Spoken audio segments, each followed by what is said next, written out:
السلام علیکم ورحمۃ اللہ وبرکاتہ۔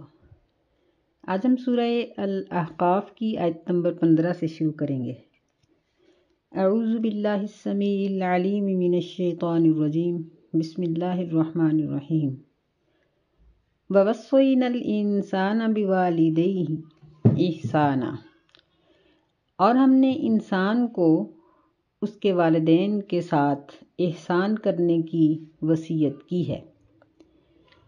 اس سے پہلی آیات میں توحید کا ذکر چل رہا تھا اور منکرین توحید کا تذکرہ اللہ تعالیٰ نے بڑی وضاحت کے ساتھ کیا۔ تو اب حقوق العباد کی بات شروع ہوئی۔ حقوق العباد میں سرفہرست والدین ہیں جو بچے کے دنیا پر آنے کا سبب بنتے ہیں۔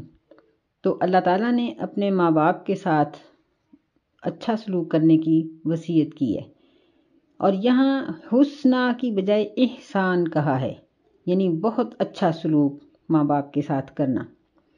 اور اس کی وجہ یہ بیان کی ہے، حملتہ امہ کرہا ووضعتہ کرہا، کہ اس کی ماں اس کو اٹھاتی ہے تکلیف کے ساتھ اور اس کو جنم دیتی ہے تکلیف کے ساتھ۔ وحملہ وفصالہ 30 شہرا، اور اس کی حمل کی مدت اور دودھ پلانے کی مدت کل 30 مہینے بنتی ہے۔ حتی اذا بلغ اشدہ وبلغ 40 سنہ، یہاں تک کہ جب وہ بچہ 40 سال کی عمر کو پہنچتا ہے اور اپنی جوانی کو پہنچتا ہے اور 40 سال کی عمر کو پہنچتا ہے۔ قال رب اوزعنی ان اشکر نعمتک التی انعمت علی وعلی والدی، تو وہ کہتا ہے کہ اے میرے رب،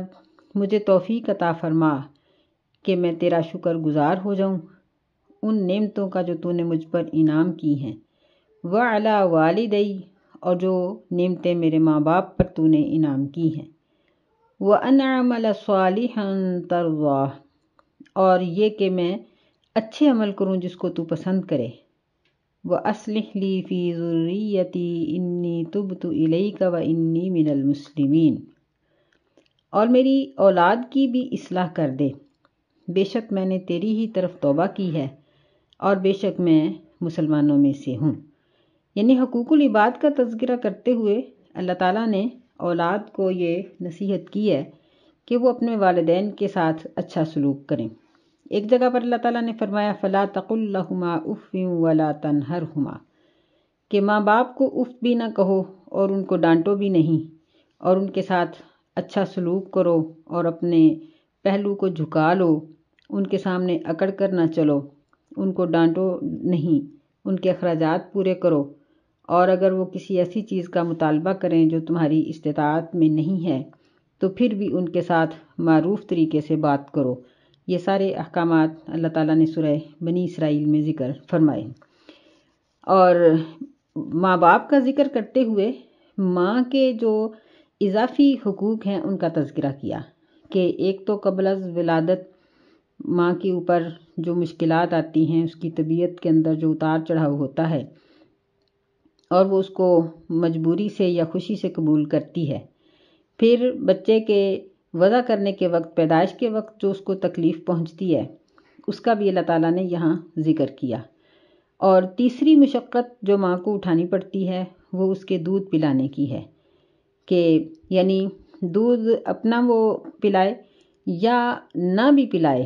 کسی مجبوری کی وجہ سے اگر وہ نہ بھی پلائے تو بچے کے ابتدائی 2 سال انتہائی مشکل کے ہوتے ہیں۔ یعنی انسان کا بچہ یہ سب سے مشکل پلتا ہے،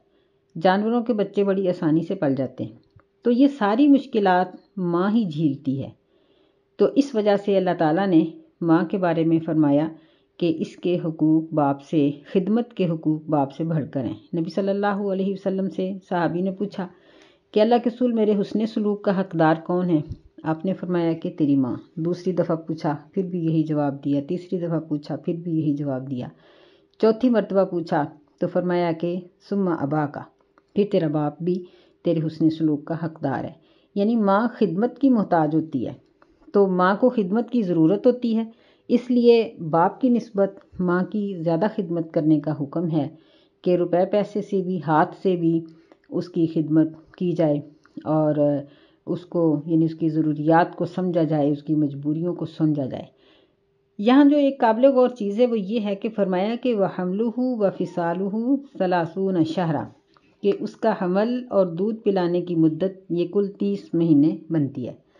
یہاں دونوں چیزوں کو ملا کر اللہ تعالیٰ نے ذکر کیا ہے، اور سورہ بقرہ جس کو قرآن مجید کا خلاصہ کہا جاتا ہے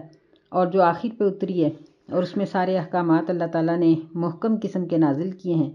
اس میں اللہ تعالیٰ نے وضاحت کے ساتھ یہ بات فرما دی ہے کہ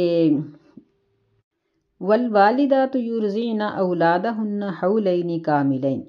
کہ مائیں اپنے بچوں کو 2 سال پورے دودھ پلائیں۔ یعنی اس کا مطلب یہ تھا کہ دودھ کی زیادہ سے زیادہ مدت 2 سال ہے، اس سے زیادہ بچہ ماں کا فیڈ نہیں لے سکتا، یعنی منع ہو جاتا ہے اس کے لیے۔ تو 2 سال اگر دودھ پلانے کی مدت اس وضاحت کے مطابق لی جائے تو پھر باقی 6 مہینے بنتے ہیں حمل کے۔ تو پھر یعنی اس کی تفسیر یہ ہو جاتی ہے کہ اللہ تعالیٰ بعض اوقات کسی چیز کی زیادہ سے زیادہ مدت بیان کرتے ہیں اور بعض اوقات کسی چیز کی کم از کم مدت بیان کرتے ہیں۔ یہ اس کی حکمت ہے کہ دودھ پلانے کی زیادہ سے زیادہ مدت 2 سال ہے اور حمل کی کم از کم مدت 6 ماہ ہے، یعنی 6 مہینے مکمل ہونے کے بعد، کیونکہ عرب لوگ جاری مہینے کو جاری سال کو شمار نہیں کرتے، تو 6 ماہ مکمل ہونے کے بعد اگر 7ویں مہینے میں بچہ پیدا ہو جائے تو وہ بچ جاتا ہے۔ اور یہ ہمارے یہاں جو معتدل موسم ہیں، یہاں ہمارے ملکوں کی بات ہے، جو انتہائی گرم ممالک ہیں وہاں 6 ماہ کا حمل، اس کے بعد بچہ بالکل ٹھیک ٹھاک ہوتا ہے، تو اس لیے یہاں 30 ماہ کا ذکر ہے۔ بعض لوگ اس سے یہ مراد لیتے ہیں کہ 30 مہینوں سے مراد 2.5 سال دودھ پلانا ہے، تو یہ غلط ہے، یہ ٹھیک نہیں ہے، کیونکہ قرآن مجید میں سورہ بقرہ میں اللہ تعالیٰ نے حولین کاملین کہہ کر یہ بات واضح کر دی کہ زیادہ سے زیادہ مدت بیٹا ہو یا بیٹی ہو اس کے لیے 2 سال ہی ہے۔ اب اس کے بعد بچہ جب اپنی جوانی کو پہنچتا ہے اور پھر وہ جوانی کے عروج کو پہنچتا ہے تو یہ 40 سال کی عمر ہوتی ہے، یعنی اس میں شوخی، شرارت، یہ چیزیں ختم ہو جاتی ہیں اور سنجیدگی آ جاتی ہے۔ تو فرمایا کہ آگے چل کے پھر بچے 2 طرح کے ہو جاتے ہیں، کچھ تو نیک ہیں اور کچھ برے ہیں۔ تو جو نیک ہے بچہ وہ یہ دعا کرتا ہے کہ ربی اوزینی، اے اللہ مجھے توفیق دے کہ میں تیری ان نعمتوں کا شکر کروں جو مجھ پر ہیں اور جو میرے والدین پر ہیں، اور میں نیک عمل کروں۔ تو مفسرین کہتے ہیں کہ ماں باپ کے لیے دعا کرنا یہ بھی عمل صالح ہے۔ اور پھر آگے یہ ذکر ہے کہ وَأَصْلِحْ لِي فِي ذُرِّيَّتِي، یعنی یہ چیز ذکر کی گئی کہ ماں باپ کا اپنی اولاد کے لیے دعا کرنا ضروری ہے اور اولاد کا اپنے ماں باپ کے لیے دعا کرنا ضروری ہے۔ دونوں پہلو ضرورت کے ہیں کہ بچے والدین کے لیے دعا کریں، وہ زندہ ہوں یا فوت ہو چکے ہوں، اور والدین اپنے بچوں کے لیے دعا کریں، وہ دنیا پر آ چکے ہیں یا ان کے آنے سے پہلے بھی دعا کریں، اور جہاں تک ان کی اپنی زندگی ہو تب تک چاہے اولاد بھی بوڑھی ہو جائے، ماں باپ اپنی اولاد کے لیے دعا کرتے رہیں۔ انی تبت الیک و انی من المسلمین، یعنی اپنے بھی اللہ کی طرف رجوع کرنے کا اظہار کریں، مسلمان ہونے کا اظہار کریں، اور اپنے والدین کے لیے اور اپنی اولاد کے لیے اصلاح کی بھی دعا کریں۔ اولئک الذین نتقبل عنہم احسن ما عملوا، یہ ایسے لوگ ہیں کہ ہم ان کے نیک اعمال کو قبول کر لیتے ہیں، ونتجاوز عن سیئاتہم،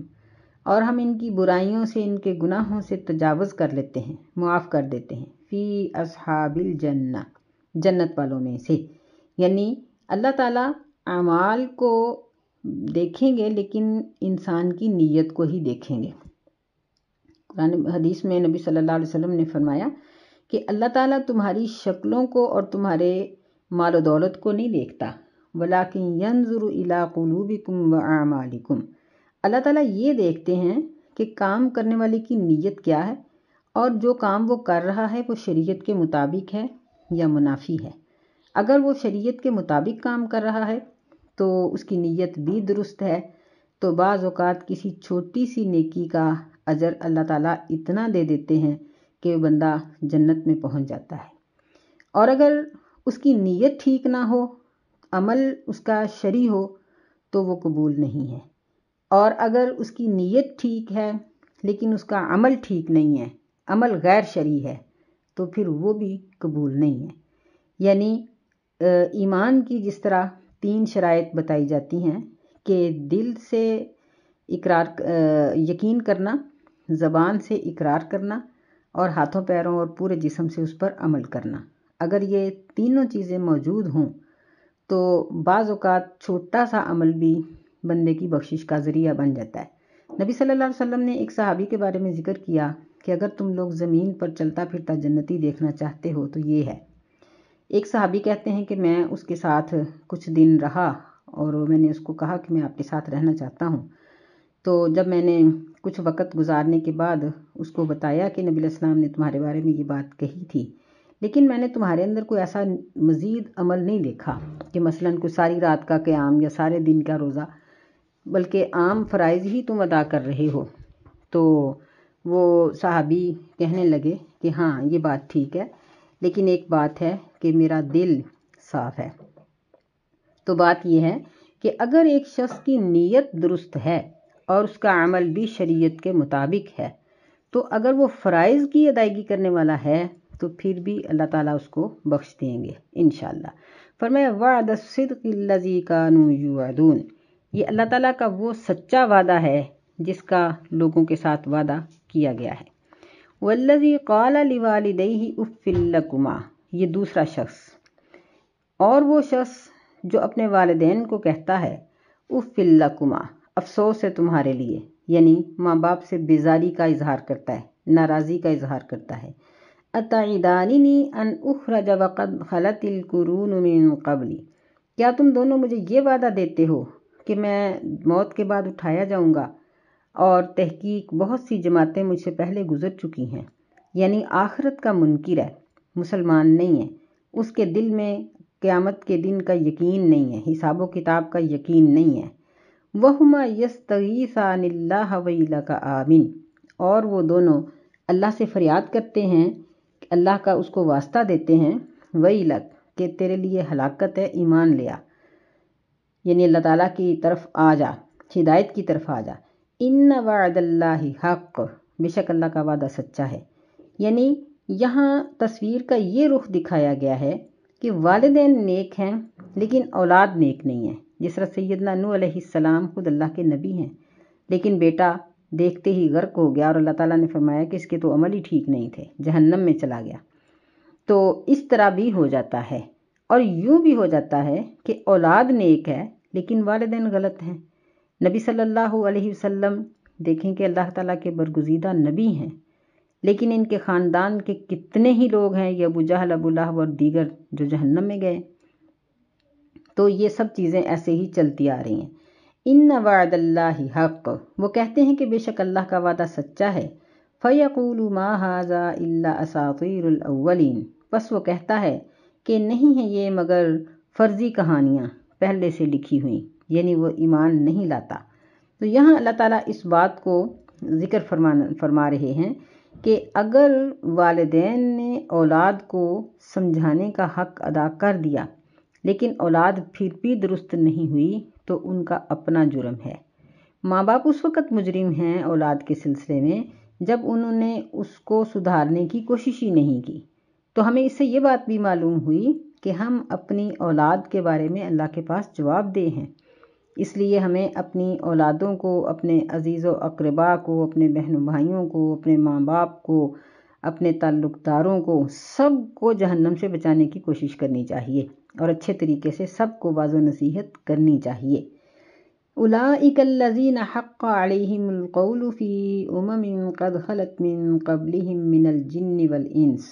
فرمایا کہ یہ ایسے لوگ ہیں حق علیہم القول، کہ ان کے اوپر عذاب کا وعدہ حق ہو چکا ہے، یعنی ان پر عذاب کی دفعہ لگ چکی ہے، قانون میں ان کے لیے سزا کا فیصلہ ہو چکا ہے۔ فی امم، ان جماعتوں کی طرح جو ان سے پہلے گزر چکی ہیں، جن بھی اور انسان بھی۔ یعنی یہاں ہمیں ایک اس بات کا بھی پتہ چلا کہ جس طرح انسان مکلف ہیں ایسے جن بھی مکلف ہیں، جنوں کے نبی بھی محمد صلی اللہ علیہ وسلم ہیں۔ ہماری شریعت اور جنوں کی شریعت ایک ہے، جس طرح ہم قرآن کو مانیں گے تو جہنم سے نجات پائیں گے، جنات کے لیے بھی یہی صورت ہے کہ وہ بھی یہی قرآن اور یہی حدیث اور یہی مسائل اگر وہ عمل میں لائیں گے تو اللہ کے عذاب سے بچیں گے، ورنہ وہ جہنم میں جائیں گے۔ انہم کانوا خاسرین، بے شک یہ سب ہی خسارہ پانے والے ہیں۔ اس میں جنوں میں کچھ تو وہ جن ہیں جن کو ہمزاد کہا جاتا ہے، شیاطین، جو ہر انسان کے ساتھ چمٹے ہوئے ہیں اور ان کو گناہوں کے اوپر آمادہ کرتے ہیں، اور اس کے علاوہ عام جو جنات کی مخلوق ہے وہ بھی اسی میں شامل ہے۔ وَلِكُلٍّ دَرَجَاتٌ مِّمَّا عَمِلُوا، اور ہر ایک کے لیے درجے ہیں اس چیز سے جو انہوں نے عمل کیے۔ وَلِيُوَفِّيَهُمْ أَعْمَالَهُمْ وَهُمْ لَا يُظْلَمُونَ، اور ان کو پورا پورا بدلہ دیا جائے گا ان کے اعمال کا، اور ان کے اوپر ظلم نہیں کیا جائے گا۔ یعنی جس طرح نیکی کے درجات ہیں اس طرح گناہوں کے بھی درجے ہیں، اور کوئی شخص تھوڑی سزا پائے گا، کوئی زیادہ پائے گا، اور کسی کو بھی اللہ تعالیٰ اس کے گناہ سے زیادہ سزا نہیں دیں گے۔ نیکیوں کا تو یہ ہے کہ اللہ تعالیٰ نیکی سے کئی گنا زیادہ اس کو اجر دے دیں گے، کیونکہ یہ تو اس کی رحمت ہے، لیکن وہ کسی کو اس کے گناہ سے زیادہ سزا نہیں دے گا، یہ اس کا انصاف ہے۔ وَيَوْمَ يُعْرَضُ الَّذِينَ كَفَرُوا عَلَى النَّارِ، اور جس دن پیش کیے جائیں گے کافر لوگ جہنم کی آگ پر، یعنی ان کو آگ کے اوپر کھڑا کیا جائے گا، جہنم دکھایا جائے گا اور ان کو اس میں پھینک دیا جائے گا، اور اللہ تعالیٰ فرمائیں گے اذهبتم طیباتکم فی حیاتکم الدنیا، کہ تم لے گئے اپنی نیکیوں کا بدلہ اپنی دنیا کی زندگی میں، واستمتعتم بہا، اور تم نے دنیا کی زندگی سے فائدہ اٹھا لیا، فَالْيَوْمَ تُجْزَوْنَ عَذَابَ الْهُونِ بِمَا كُنْتُمْ تَسْتَكْبِرُونَ فِي الْأَرْضِ بِغَيْرِ الْحَقِّ، پس آج کے دن تمہیں بدلہ دیا جائے گا رسوائی والے عذاب کا، اس وجہ سے کہ تم زمین میں تکبر کرتے تھے بغیر حق کے، وَبِمَا كُنْتُمْ تَفْسُقُونَ، اور اس وجہ سے کہ تم فسق نافرمانی کرتے تھے۔ یعنی اللہ تعالیٰ کسی کی بھی نیکی کو ضائع نہیں کرتے۔ کافر لوگ بھی تو نیکیاں کرتے ہیں نا، مثلا سچ بولنا، کسی کی ہمدردی کرنا، کسی کے ساتھ تعاون کر دینا، کسی گرے ہوئے کو اٹھا دینا، تو اللہ تعالیٰ ان کی ان تمام نیکیوں کا بدلہ وَاسْتَمْتَعْتُمْ بِهَا دنیا کی زندگی میں دے دیتا ہے، کسی کو مال و دولت کی شکل میں، کسی کو اولاد کی شکل میں، کسی کو خوشیوں کی شکل میں، اور اللہ تعالیٰ کسی کی بھی نیکی ضائع نہیں کرتا، لیکن کافر کے لیے آخرت میں کچھ بھی نہیں۔ یہاں جو ایک اور چیز بیان کی گئی ہے وہ یہ ہے کہ اللہ تعالیٰ نے فرمایا کہ تم آج رسوائی والے عذاب کا بدلہ دیے جاؤ گے تکبر کی وجہ سے۔ یہاں اللہ نے کفر نہیں کہا، تکبر کا لفظ بولا ہے، کیونکہ ہر منکر متکبر ہوتا ہے، ہر انکار کرنے والا تکبر کر رہا ہوتا ہے، وہ اپنے آپ کو بڑا سمجھتا ہے، اور بڑا سمجھ کر وہ اللہ تعالیٰ کے احکامات کو ٹھکرا دیتا ہے۔ اور سیدنا عبداللہ بن عمر رضی اللہ تعالیٰ عنہ بیان کرتے ہیں کہ ایک مرتبہ رسول اللہ صلی اللہ علیہ وسلم نے فرمایا کہ قیامت کے دن متکبر لوگ جو ہیں یہ اس طرح سے ان کا حشر ہوگا، اس طرح اکٹھے کیے جائیں گے، امثال الزر فی صورت الرجال، شکلیں مردوں جیسی ہوں گی لیکن قد و قامت چیونٹیوں کی طرح ہوگا، یغشاہم الذل من کل مکان، ہر طرف سے ان کو ذلت نے گھیر رکھا ہوگا، اور ان کو جہنمیوں کے زخموں سے نکلنے والا خون اور پیپ ان کو پلایا جائے گا، استغفر اللہ، اور ان کو جہنم کی قید میں رکھا جائے گا۔ تو یعنی متکبر کا قیامت کے دن کچھ بھی وزن نہیں ہوگا، جبکہ نیک آدمی کا قیامت کے دن وزن ہوگا۔ یعنی اس سے ہمیں پتہ چلا کہ ایک تو نامہ اعمال تولے جائیں گے، یعنی وہ کتابیں جہاں اللہ تعالیٰ نے اعمال لکھیں، پھر یہ ہے کہ لوگوں کے اپنے عمل بھی تولے جائیں گے، جس طرح وہ حدیث میں آتا ہے کہ ایک شخص نے کلمہ پڑھا تو اس کا وہ کلمہ اس کے پلڑے میں تولا جائے گا، اور پھر نیکی یا برائی کرنے والوں کے جسم بھی تولے جائیں گے۔ سیدنا عبداللہ بن مسعود رضی اللہ تعالیٰ عنہ بہت ہی دبلے پتلے سے تھے، تو ایک مرتبہ یہ یوں مطلب صحابہ کے درمیان موجود تھے تو ہوا سے ان کی پنڈلی سے کپڑا اڑ گیا،